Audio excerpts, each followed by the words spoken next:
हर हर महादेव। आप देख रहे हैं काशी आस्था, काशी दर्शन, सनातन ज्ञान और जीवन प्रेरणा का संगम। मैं अजय पांडे आपको आमंत्रित करता हूं इस आध्यात्मिक यात्रा से। दोस्तों, काशी आस्था चैनल में आपका स्वागत है। हमारा सभी वीडियो देखने के लिए चैनल को सब्सक्राइब कर लें। हम लहरतारा के कबीर मठ से बोल रहे हैं। यहीं पर जो है कबीरदास जी प्रकट हुए थे और हमारे सामने जो है दो छोटे छोटे बच्चे हैं। एक बच्चे का नाम जो है रोहित दास है और दूसरे संतोष दास जी हैं। ये दोनों बच्चे यहीं शिक्षा ग्रहण करते हैं और इन बच्चों से मिलवाते हैं। और देखिए ये बच्चे क्या कहते हैं, क्या बताते हैं। रोहित दास जी, आप कबीरदास जी के बारे में कुछ बताइए। भरा हुआ तो क्या हुआ, जैसे पेड़ खजूर, पंछी को छाया नहीं, फल लगे अति दूर, साहेब जी फल लगे अति दूर। और ये आपके सामने संतोष दास जी हैं। संतोष दास जी आपको कबीरदास जी का दोहा सुनाएंगे। साहित्य दीजिए जाबे कुटुब सवार, मैं भी भूखदार हूँ, साधु द भूख जाए, साहेब जी साधु द भूख जाए।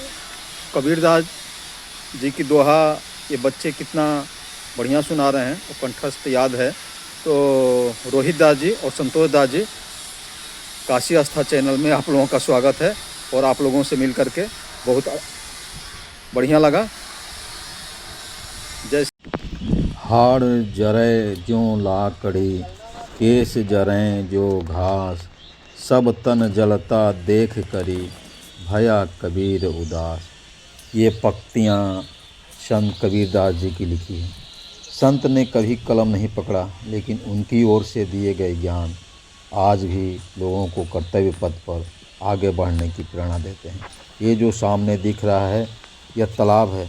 मान्यता है कि संत कबीरदास जी बालक के रूप में कमल के फूल पर यहीं प्रकट हुए थे। यह लहरतारा का कबीर मठ है, वाराणसी के लहरतारा का कबीर मठ है। संत कबीर किस धर्म और जात के थे, यह जीवन के अंतिम समय तक किसी को पता नहीं चल पाया। कबीर काशी में रहते हुए उन भ्रांतियों को तोड़ने में जुटे रहे जो हमेशा से लोगों के बीच व्याप्त रहीं। इसमें सबसे महत्वपूर्ण था काशी में मृत्यु होने पर मोक्ष की बात। कबीर ने अपना पूरा जीवन काशी में बिताया, लेकिन अंतिम समय, मौत के समय, उन्होंने काशी को छोड़कर मगहर को चुना। ये जो बड़ा बिल्डिंग दिख रहा है, यह बिल्डिंग ये पूरा ये कबीर मठ का है और कबीर जी को समर्पित है। और यहीं पर उनकी प्रतिमा बनाई गई है, उनकी याद में अच्छी अच्छी बातें लिखी गई हैं। तो जैसा कि बता रहा था, भ्रम तोड़ने के लिए कबीरदास जी ने मगहर को चुना था।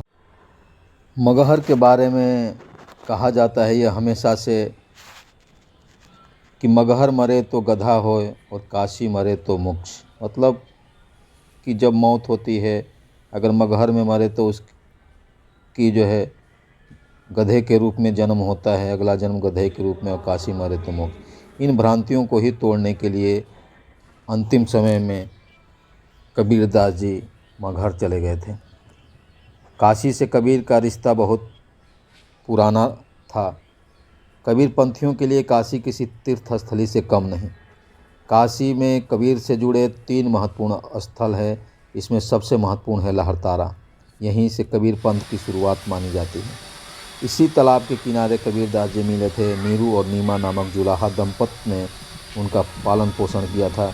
कबीर चौरा में रहते हुए कबीरदास ने समाज सुधार की दिशा में, जैसा कि हमने बताया था, कबीरदास जी हिंदू थे या मुसलमान अब तक किसी को पता नहीं। कबीरदास जी ने जिसे अपना गुरु बनाया वो राम के भक्त थे, रामानंद जी। रामानंद जी को अपना गुरु बनाने के लिए कबीरदास जी पंचगंगा घाट की सीढ़ियों पर लेट गए थे। जब कबीरदास जी के ऊपर उनके सीने पर रामानंद जी का पैर पड़ा तो उनके मुंह से निकला राम।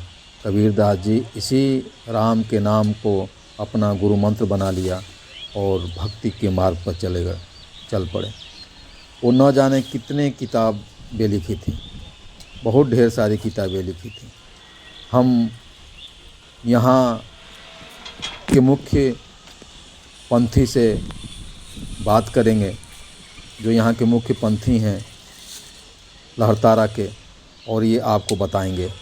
अस्सी घाट से वरना नदी में लहताल था, फैल के पानी जाता लहराते हुए जाता, इसका नाम पड़ गया लहरताल। 80 घाट वरुणा नदी को लहरताल ने जोड़ा, इससे बना वाराणसी। 1456 की घटना है। जून का महीना सोमवार का पनवासी का दिन था। गगन मंडल से उतरे सकुल पुरुष के बीच जलजमाय पौड़न के 2 दिन के बीच हिंदू को गुरु मुसलमान प्रकाश के ज्योत आकाश मार्ग से कमल पूर्व बाल में परिवर्तित हो गया। स्वामी रामन श्री अटल महाराज, ये राम मंदिर है, घाट बैठ के किनारे बैठ के ध्यान लगाते, वर्तमान ध्यान बैठे तो प्रकाश की ज्योत है चमकती, तो उनकी आँखें खुल गई। जाकर मैंने गुरु रामन से बताते, आज मैंने ऐसा दृश्य देखता हूँ जो जीवन को देखने को नहीं मिला।